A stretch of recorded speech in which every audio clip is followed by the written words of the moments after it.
चैत्यभूमीतल्या ओसंडत्या गर्दीत, मेणबत्तीतून सांडणाऱ्या लख उजेडात माझं बोट बापाच्या मुठीत बंद होतं.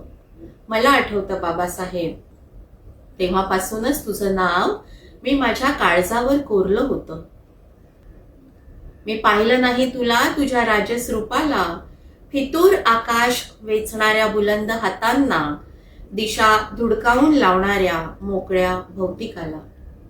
माणूस धुमसत ठेवणारा तुझ्या शब्दांचा डंख आमच्या किती पल्याड अवघ अस्तित्व चिरत जाणारा काळोखाचा झोत, आमच्या किती पल्याड रक्तात रुजत ठेवलेलं तुझं क्रांतीचं स्वप्न. आम्ही घट्ट मिटून घेतली आत्मशोधाची दारं, तडकलेल्या प्रतिबिंबालाच चेहरा समजण्याची चूक केली पुन्हा पुन्हा. पूर्ण प्रकाशाची पहिली तिरीप ओळखता आली नाही, वश झाली नाहीत आम्हाला विदूषकाची हिंस्त्र नख. बाबासाहेब, वितळून जाण्या इतके सहज नसतात दुःखाचे पापुद्रे, वितळून जाण्या इतके सहज नसतात दुःखाचे पापुद्रे. बाबासाहेब, तरी तुझे डोळे इतके स्वच्छ पारदर्शक कसे?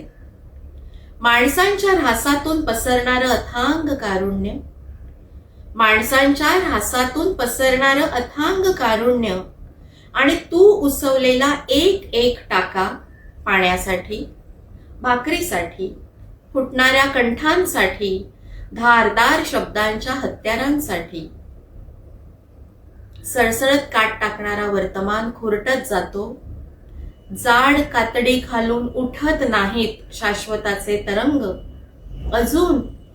अजून जाणत नाही आम्ही उतरंडीतल्या शेवटच्या माणसाची भूक.